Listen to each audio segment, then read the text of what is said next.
It is on in New Orleans as we see Carmelo Anthony getting ready for a big night down in New Orleans. I don't mean eating crawfish either. Defender, and I think it's great for Chauncey Billups is saving his legs. David West, first shot of the game for New Orleans, and that is a good sign.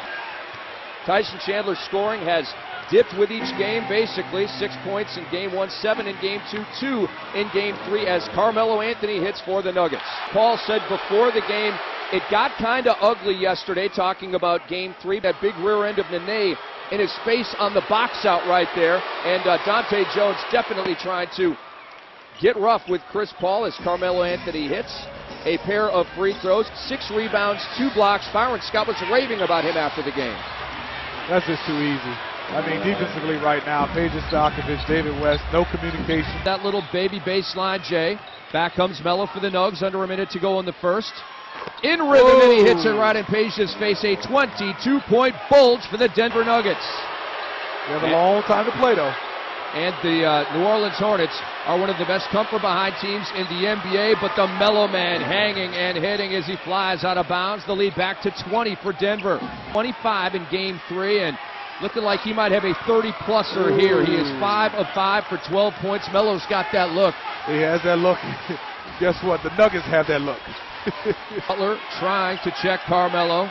Wiggling, juking, firing, and he hits again. 6 of 6 start for Carmelo Anthony. He leads everybody with 14 to lead back to 22. Ball back, J.R. Smith moving and grooving. Off to his good buddy Carmelo. Down low to Chris Anderson, and the Birdman flushes. Little foul, that hurts your team. Oh, it does hurt your team.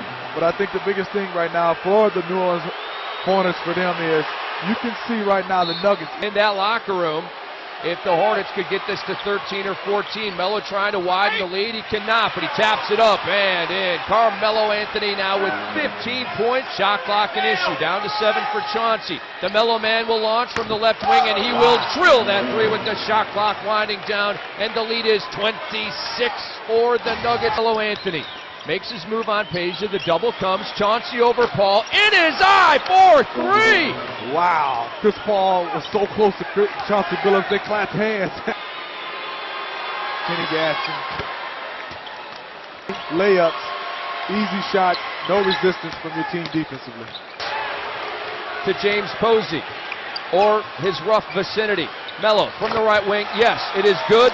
And Carmelo Anthony is having a game. I start to get a little bit upset, and the referee's definitely going to keep this under control. As far as the